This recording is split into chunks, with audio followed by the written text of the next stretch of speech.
నమస్కారం. లక్ష్మి చెప్పే కథలకు స్వాగతం. వీణులతో వీక్షించటానికి సిద్ధం కండి. ప్రియ సఖులు, ఇప్పుడు మనం ప్రముఖ రచయిత్రి శ్రీమతి ఆరికపూడి కోడూరి కౌసల్యాదేవి గారు రచించిన అనిర్వచనీయం ధారావాహికం నుండి ముగింపును వినేద్దామండి. ఏమిటి అంత ముభావంగా ఉన్నావు? రాత్రి పడుకుంటూ అడిగాడు సత్యమూర్తి సావిత్రిని. చదువుతున్న పుస్తకం మొయ్యకుండానే అంది సావిత్రి. మోభావమై ఉంది, మామూలుగానే ఉన్నానే. ప్రయత్నపూర్వకంగా నవ్వింది. అలాగా, కొంటిగా అంటూ దగ్గరకు వెళ్ళాడు. ఏది, ఇలా నా కళ్ళలోకి చూసి చెప్పు, మామూలుగానే ఉన్నానని. నా శ్రీమతి మామూలుగా ఉందో మరొకలాగా ఉందో నాకు తెలియదా? చుబుకం ఎత్తిపట్టి అతడు మరీ లాలనగా అడుగుతూ ఉంటే మరి నిగ్రహించుకోలేని సావిత్రి ఒక్కసారిగా భోరుమంది అతన్ని పెనవేసుకుని. చచ్చా, ఏమిటిది? ఊరికే అడిగానే కానీ నాకు ఆ మాత్రం తెలియదా? ఊరుకో, నువ్వేం చెప్పక్కర్లేదు, ఆ మాత్రం ఊహించగలను అన్నాడు. ఆహా, చెప్పటానికి దాపరికం సిగ్గు కాదు. వెక్కుతున్న సావిత్రి ఎక్కువ మాట్లాడలేకపోయింది. తెలుసు, కన్నీరొత్తుతూ అన్నాడు. అన్నా చెల్లెళ్ల మధ్యనే ఇంత దూరం వచ్చిందన్న బాధ. నేను మొదటే అనుకున్నాను అక్కడికి వెళ్తే నీకు బాధ కలుగుతుందని. గట్టిగా వద్దంటే నన్ను అపార్థం చేసుకుంటావని వారించలేకపోయాను. అవును, విననందుకే నాకు శాస్తి జరిగింది. ఇంకెప్పుడు మీ మాట కాదనను. పోనీ, ఇందులో నేను కాదన్నది? నువ్వు మాట దాటింది ఏముంది, మర్చిపో సావిత్రి.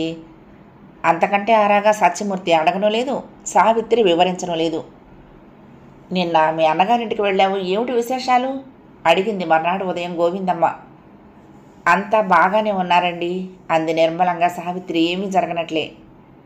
ఎన్నో నెల మీ వదినకి?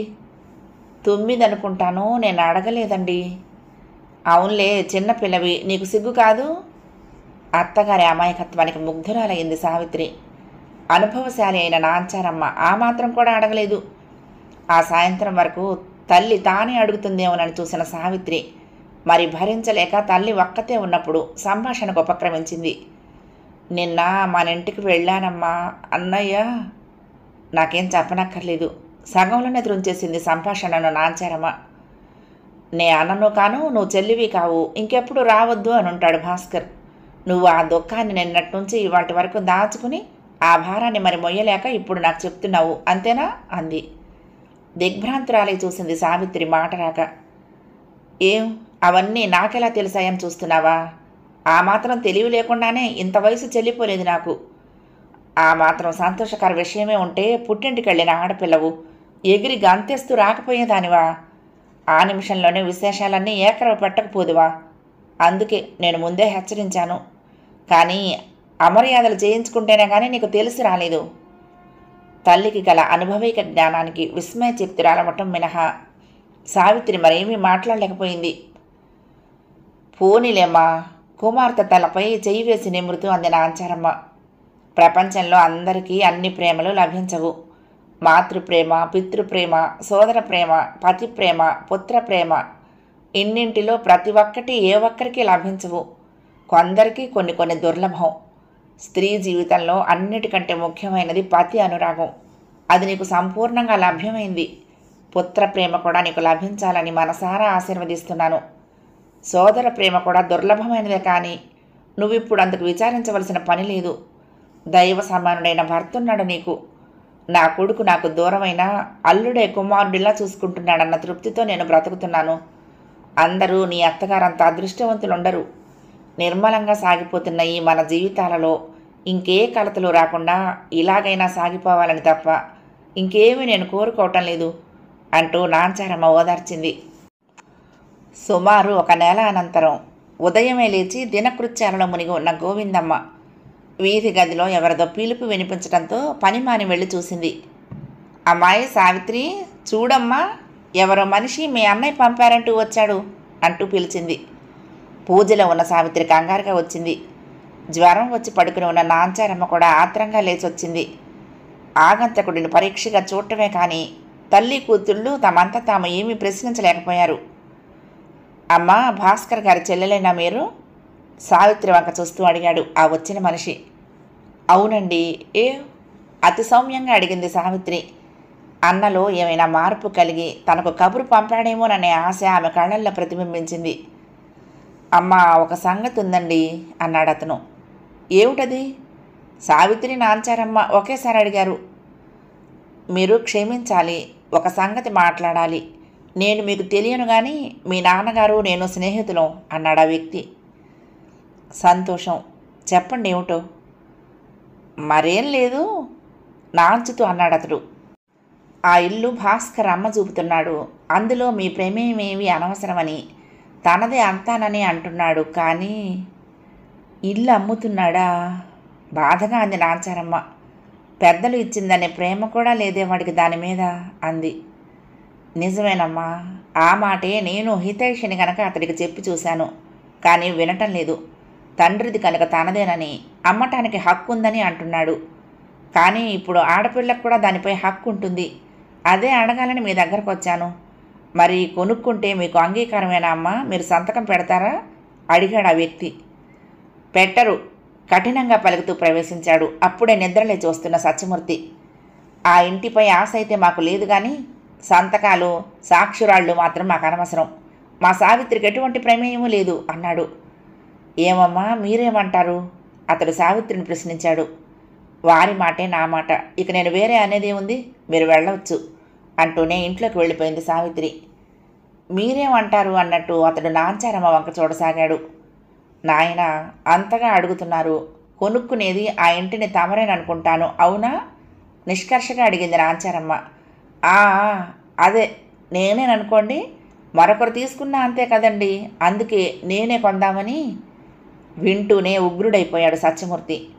మీరే కొనుక్కుంటున్నారు కనుక ఇంత శ్రద్ధగా వివరాలు తెలుసుకుందుకు వచ్చారన్నమాట. ఉత్తరోత్తర మీకు ఎటువంటి ఇబ్బందులు కలగకుండా మా చేత కూడా సంతకాలు పెట్టించుకోవడానికి వచ్చారా? చాలు కానీ మీ లౌకిక ప్రదర్శనలు నా దగ్గర కాదు, వెళ్ళిరండి అన్నాడు. ఆ కోపం చూసిన ఆగంతకుడు కిక్కురుమనకుండా వెళ్ళిపోయాడు. ఆ సాయంత్రం వీధి వరండాలో కూర్చుని పేపర్ చదువుకుంటున్న సత్యమూర్తి భాస్కర్ రాకను గమనించి, సావిత్రి, మీ అన్నొచ్చారు అంటూ లోనికి కేకేశాడు. రండి బావగారు, రండి కూర్చోండి అంటూ భాస్కర్ను సాదరంగా ఆహ్వానించాడు. 10 నిమిషాల అనంతరం వచ్చింది సావిత్రి, పలహారాలు కాఫీ అమర్చిన ట్రేతో. లేని ప్రేమలు ఏమీ ప్రదర్శించి నటించలేదామె. ముందుగా భాస్కరే పలకరించాడు. బాగున్నావా చెల్లాయ్, అమ్మేది అన్నాడు. గంభీరంగా అర్ధయుక్తంగా నవ్వింది సావిత్రి.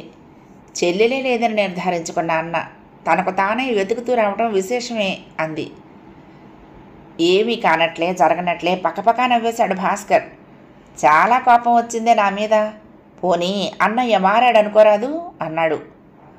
తెలుసు మారావు, ఆ మార్పుకు వెనక గల కారణం కూడా తెలుసు అంది. మరొక పెద్ద నవ్వు నవ్వాడు భాస్కర్. ఏమిటండి బావగారు, మా సావిత్రి ఇంత నిష్ఠూరంగా మాట్లాడుతోంది అన్నాడు సత్యమూర్తిని ఉద్దేశించి అతి కలివిడిగా. నిరసనగా నవ్వాడు సత్యమూర్తి.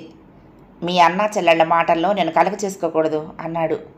ఓ, బావగారు ఆదర్శమూర్తులు కదూ, మర్చిపోయాను అంటూనే మళ్ళీ చెల్లెల్ని అడిగాడు. ఏం సావిత్రి, అమ్మేది? లోపలుంది. కాదు, ఇక్కడే ఉన్నాను. తలుపు చాటు నుండి వచ్చింది నాంచారమ్మ సమాధానం.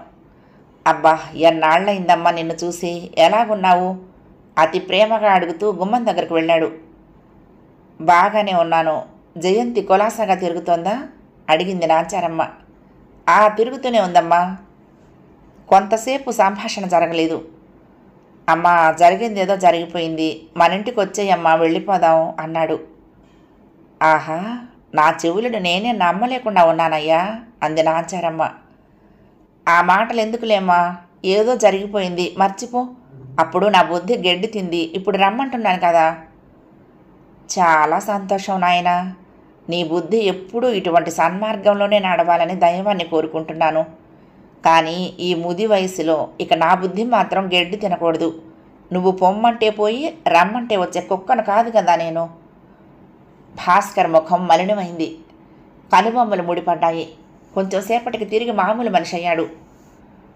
నువ్వు అలాగంటే ఇక నేనేం అన్నమ్మా, పోనీ నువ్వే చెప్పు సావిత్రి అన్నాడు. నేను చెప్పేది ఏమీ లేదు.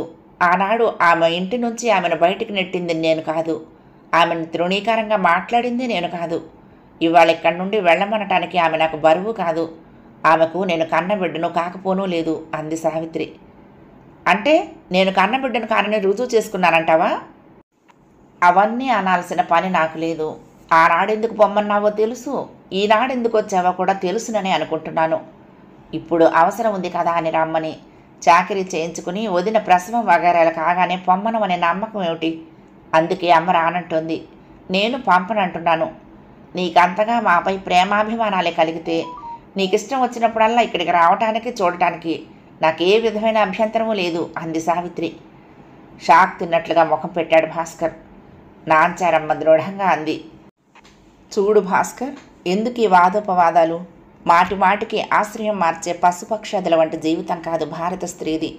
జరిగిందేదో జరిగిపోయింది. సరే, నేను రావటం మాత్రం పడదు, వెళ్ళిరా. నీళ్లు గారిపోయి నీరసపడిపోయాడు భాస్కర్ ఆ మాటలతో. సరే, మీ ఇష్టమమ్మా. ప్రేమ ఒలికిస్తూ 4 రోజులు రాకపోకలు సాగించిన భాస్కర్ అసలు రూపం 5వ నాడు బయలుపడింది. అమ్మా, అనుకోకుండా ఇంటికి బేరం వచ్చింది. ఎవరో నాన్నగారి స్నేహితుడట, తగిన ధరకు కొంటానంటున్నాడు చెప్పాడు. ఎంతకు? నాంచారమ్మ ప్రశ్న. 25,000. పోనీ నేను మాత్రం ఎన్నాళ్ళు ఇక్కడ ఉంటాను? ఇల్లు తాళం పెట్టడం కంటే అమ్ముకోవటం మంచిది కాదు అన్నాడు. తల్లి మాట్లాడలేదు. ఈ బంధం వదిలించేసుకుంటే నాకు బాధ్యత వదులుతుంది. నువ్వు సావిత్రి ఈ కాగితాల మీద సంతకం చేయండమ్మా అన్నాడు అతి మామూలుగా. అతి నీచమైన విషయం విన్నట్టుగా ఉంది నాంచారమ్మ స్థితి. కటువుగా మాట్లాడకుండా ఉండలేకపోయింది. అందులో నీ చెల్లెలు వాటాకు రావాల్సిన 12,000 తెచ్చి చెయ్యి, సంతకాలు పెడతాం అంది. క్రోధంగా తలెత్తాడు భాస్కర్. కానీ అంతలోనే తమాయించుకున్నాడు. ఎందుకు ఇవ్వనమ్మా? రిజిస్టర్ కాగానే తెచ్చిచ్చేస్తాను. ముందు సంతకాలు కానియండి. మరి ఇప్పుడు అమ్మకానికి ఇవే ముఖ్యం అమ్మా అనునయంగా అన్నాడు. తనకు గల లౌకిక జ్ఞానమంతా కురిపిస్తున్నవింది నాంచారమ్మ. కన్న తల్లిని పరాయి పంచల్లో బ్రతకమని నీ మట్టుకు నువ్వు నిర్మోహమాటంగా హాయిని అనుభవిస్తున్న కృతజ్ఞుడురా. ఇంకా నీ మాట నమ్ముతాననుకుంటున్నావా? చాలు గాని బయటికి నడు అంది. అలాగా? క్రూరంగా చూశాడు భాస్కర్. నీ పీక నొక్కైనా బలవంతంగా పెట్టిస్తాను సంతకం. కూతురి అండ అల్లుడి ఆశ్రయం చూసుకుని మహా విర్రవీగుతున్నావు. మర్యాదగా పెట్టి సంతకం క్రోధంగా అరిచాడు. నోర్ముయ్ నీచుడా. భాస్కర్ కళ్ళల్లోని తీవ్రతకు ఏమాత్రం చెల్లించలేదు నాంచారమ్మ. తెలియక నువ్వే కాగితం మీద సంతకం చేయమంటే దాని మీదనే చేసి ఇప్పటికే సావిత్రికి అన్యాయం చేశాను. ఇంకా ఇప్పుడు కూడా చేస్తానా అంది. అయితే ప్రాణాలపైన ఆశ వదులుకో. తల్లి చేత బలవంతంగా భయపెట్టి సంతకం చేయించుకోబోతున్న భాస్కర్ ప్రయత్నాలు సతీ సమేతుడై ఈ సినిమా నుండి వచ్చిన సత్యమూర్తి ప్రవేశంతో విఫలమైపోయాయి. ఎక్కువ మాటలు తర్కము లేకుండానే సత్యమూర్తి భాస్కర్ను అదుపులో పెట్టాడు. అతడిని బలంగా పట్టుకుంటూ తర్జనితో బెదిరించి అన్నాడు. చూడు బావా, నీ బలము ప్రగల్భాలు ఆ రుద్రాలిపైన అమాయకులపైన కాదు. వెళ్ళు. ఇంకెప్పుడు నా ఇంట అడుగు పెట్టకు. పెడితే ప్రాణాలు దక్కవు, జాగ్రత్త. ఏమీ చేయలేక గుర్రుగా చూస్తూ, సరే మీ అంతు తేలుస్తాను, మీ అందరి ప్రాణాలు తీస్తాను, లేకుంటే నా పేరు భాస్కర్ కాదు అని శపథం పట్టి మారిపోయాడు. అరుస్తూ పోతూ ఉన్న భాస్కర్ వంక జాలితో చూసింది సావిత్రి. చూడన్నా, తన ఇంటికొచ్చిన సోదరుడు ఈ విధంగా అవమానించి అవమానం పొంది వెళ్ళాలని ఏ చెల్లెలు కోరుకోదు. అందుకు నేను చాలా విచారిస్తున్నాను. ఇటువంటి అత్యాశ మానవుడికి తగదు. అరిష్ట సూచకం అది తెలుసుకో అని మెత్తమెత్తగా చీవాట్లు వేసింది. లెక్కలేనట్లుగా నిష్క్రమించాడు భాస్కర్. మనసు తీవ్ర సంక్షోభానికి గురైన నాంచారమ్మ ఆ రాత్రి దుఃఖిస్తూ భోజనం చేయలేదు. బ్రతిమాలి విఫలురాలైన గోవిందమ్మ కూడా ఉపవాసమే చేసింది. అమ్మా, దీనంగా పిలిచింది సావిత్రి. వాడేదో ఒళ్ళు తెలియని మూర్ఖత్వంలో ఉన్నాడు. నువ్వింతగా మనసు క్షోభ పెట్టుకుంటే ఈ ఉసిరు వాడికి తగలదా? తల్లి శోకమో శాపమో తగిలిన వాడి గతి ఏముందిక? నా మాట వినమ్మా, శాంతపడి అన్నం తిను బ్రతిమాలింది. వద్దు సావిత్రి, నాకేం చెప్పకు. నన్ను ఇలా ఒంటరిగా వదిలే కాసేపు. సహనానికి కూడా సరిహద్దులున్నాయమ్మా అంది. తల్లి అత్త కూడా అభోజనంగా ఉన్న ఇంట్లో తాను తినలేదు సావిత్రి, భర్తకు పెట్టలేదు. తూర్పు తెలతెలవారుతూ ఉండగానే తలుపులు ఎవరో దబదబా బాదుతున్నట్లయి వడివడిగా పోయి తలుపు తీశాడు సత్యమూర్తి.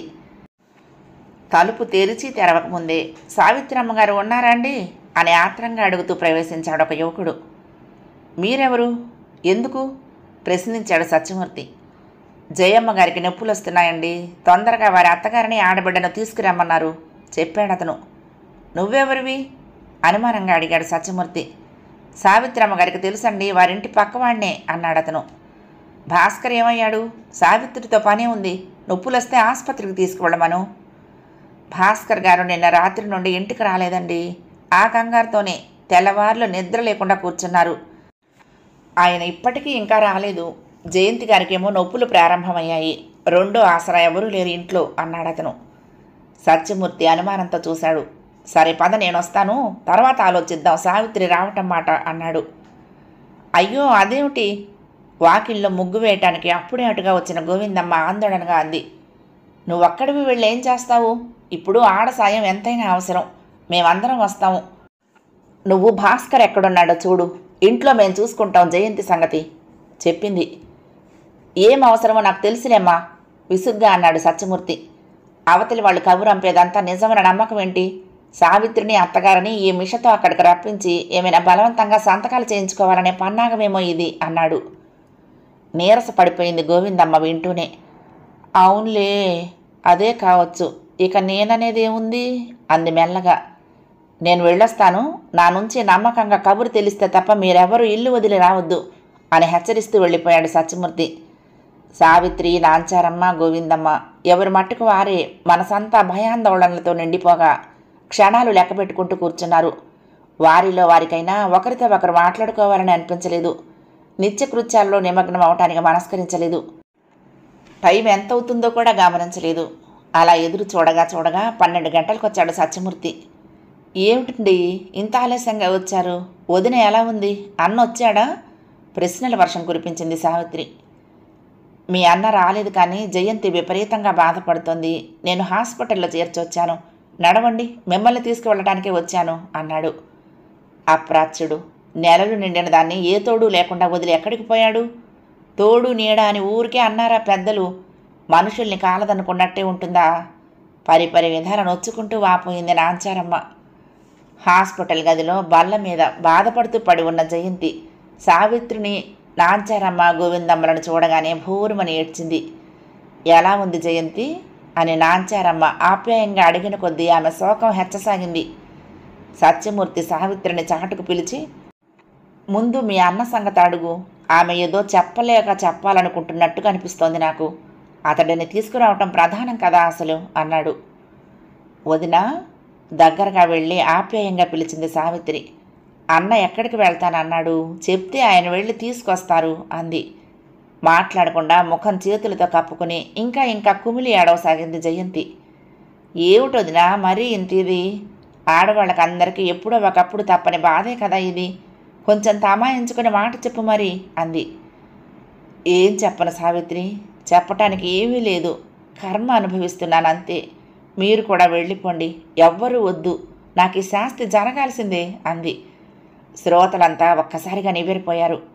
సావిత్రి తల్లిని అత్తగారిని అక్కడి నుండి అవతలికి వెళ్ళమని సంజ్ఞ చేసింది. ఇప్పుడు చెప్పొదినా, ఏం జరిగింది? అసలు చెప్పకపోతే ఎలాగా? మళ్ళీ డాక్టర్ గారు వాళ్ళు వచ్చేస్తారు అంది. చుట్టూ చూసి సాధ్యమైనంత మెల్లని స్వరంతో చెప్పింది జయంతి. మీ అన్నయ్య 2 నెలల నుంచి ఇంటికి సరిగ్గా రావటం లేదు సావిత్రి అంటూ. ఏ వదినా, ఏం జరిగింది? నమ్మలేనట్లు అడిగింది సావిత్రి. ఏం జరిగిందో వెక్కిళ్లతోనే చెప్పింది జయంతి. మిమ్మల్ని అందరిని నిష్కారణంగా తోలనాడి వెళ్ళగొట్టినందుకు తగిన శాస్తి జరిగింది. చేసిన పాపమంతా మీ కళ్ళ ముందే అనుభవిస్తున్నాను అంది. అబ్బబ్బా, అసలు సంగతి ఏమిటో చెప్పొదినా. ఎలా చెప్పను సావిత్రి?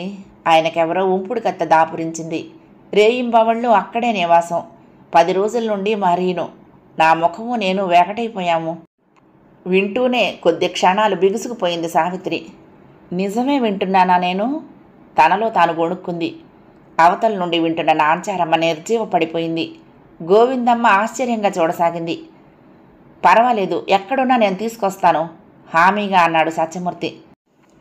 డాక్టర్తో మాట్లాడాను, నాకు తెలిసినామే బాగా చేస్తుంది, పర్వాలేదు భరోసా ఇస్తూ వెళ్ళిపోయాడు భాస్కర్ని వెతకటానికి. మాకు కొంచెం మాట మాత్రంగా చెప్తే ఇంతగా విషమించకపోను కదా వదినా. అసలు మా ముఖాలే గిట్టకపోయా నీకు అంటూ వాపోయింది సావిత్రి. అయిన వాళ్లను అలా తోలనాడకూడదమ్మా. నవ్విన నాడు నవ్వటానికి నలుగురు ఉంటారు, కానీ ఏడ్చిన నాడు ఏడవటానికి, కష్టం పంచుకోవటానికి కావలసిన వాళ్లే కావాలి, కానీ ఎవ్వరూ ఆదుకోరు నీతి చెప్పింది గోవిందమ్మ. ఇంతకు మీ పుట్టింటి వాళ్ళెవ్వరూ ఎందుకు రాలేదు? నాంచారమ్మ ప్రశ్న. ఎందుకు ఇలా చచ్చిన పామును చంపుతారు ఇంకా? దీనంగా ఉన్నాయి జయంతి స్వరము చూపులు. చచ్చా, అందుకు కాదు జయంతి, ఇటువంటి సమయంలో వాళ్ళు చూసుకోవటం లోక సహజం కదా, అందుకని అడిగాను, ఊరికే విషయం తెలుసుకుందామని అంది నాంచారమ్మ. అన్నీ ఆయనే చూసుకుంటున్నారు కదా అన్నట్టు వాళ్ళు వదిలేసి ఊరుకున్నారు. ఈ మధ్య ఉత్తరం రాస్తే అమ్మ వచ్చింది, కానీ కానీ రెట్టించింది నాంచారమ్మ. ఈయన మతి సరిగ్గా లేనప్పుడు ఏదో అన్నారు, కోపం వచ్చి వెళ్ళిపోయింది. అంటే మతి సరిగ్గా ఎందుకుండదు, తాగుతున్నాడా అరిచినట్లే అడిగింది సావిత్రి. అమ్మా, నొప్పులకి బాధపడుతూ మూలుగుతూనే అంది జయంతి. వేశ్య గృహాలకు తాగుడికి అవినాభావ సంబంధం ఉందమ్మా సావిత్రి. ఎంతకు తెగించాడు, నీళ్లు కారిపోతూ అంది జయంతి. సాయంత్రానికి తిరిగొచ్చిన సత్యమూర్తి ఎవరితోనూ ఏమీ చెప్పలేదు. జయంతి బాధ అధికమైంది. ఆపరేషన్ అవసరం అంటోంది డాక్టర్ అన్నాడు సత్యమూర్తి. ఇంతకు అన్నయ్య అజయమన తెలిసిందా, భర్తను అందరికీ దూరంగా పిలిచి నిలదీసి అడిగింది సావిత్రి. ఏదో ఉంది, మీరేదో దాస్తున్నారు అంటూ. సత్యమూర్తి ముఖం గంభీరంగా ఉంది. తెలిసింది చెప్తాను, శాంతంగా భరించాలి సావిత్రి. ఇంకెవ్వరికీ తెలియనీయకూడదు, గోల చేయకూడదు. మీ వదిన పరిస్థితి ఏమీ బాగలేదు అన్నాడు. సరే చెప్పండి, ఏమిటో, ఆలస్యం భరించలేను తరుముతున్నట్లు అడిగింది. రాత్రి వేసే ఇంట్లో తప్ప తాగాడట మీ అన్న. అయితే ఏమైంది చెప్పండి త్వరగా. మోతాదు పెంచటం వలన గుండె ఆగి అతని మాట పూర్తి కాకుండానే, భగవంతుడా ఏమిటి విపరీతం, తల పట్టుకుని చతికిల పడుతున్న సావిత్రిని పట్టుకున్నాడు సత్యమూర్తి. అందుకే తట్టుకోవాలని చెప్పాను, తప్పదు, అంతకంటే ఏం చేయగలము. శవాన్ని ప్రభుత్వ ఆసుపత్రికి తీసుకువెళ్లారు పోస్ట్ మార్టం కోసం. వెక్కి వెక్కి ఆడవసాగింది సావిత్రి. వద్దు, అదే వద్దు సముదాయించాడు సత్యమూర్తి భార్య కన్నీరు తుడుస్తూ. ప్రస్తుతం నువ్వు ధైర్యంగా ఉండాలి. మీ వదినకు అమ్మగారికి ఏమీ తెలియకూడదు ఇప్పుడు. నడు, అదిగో మీ వదినను ఆపరేషన్ థియేటర్కు తీసుకువెళ్తున్నారు సావిత్రిని సముదాయిస్తూ చెప్పాడు. భరింపరాని బాధతో కూడిన నిరీక్షణతో 2 గంటలు గడిచాయి. ఆపరేషన్ థియేటర్ నుంచి బయటకొస్తూ డాక్టర్ క్షణకాలం ఆగి, సారీ, శాయశక్తిలా ప్రయత్నించాను, తల్లి బాగుంది, బిడ్డను బ్రతికించలేకపోయాను అన్నాడు. అల్లకల్లోలమైపోయాయి అందరి మనసులు. విపరీత వేదనను అనుభవించిన హృదయాలు కన్నీరు కూడా కార్చలేకపోయాయి. మంచివాళ్లను దైవం త్వరగా తీసుకుపోతాడంటారు. అయితే భాస్కర్ బిడ్డ మంచివాళ్ళ?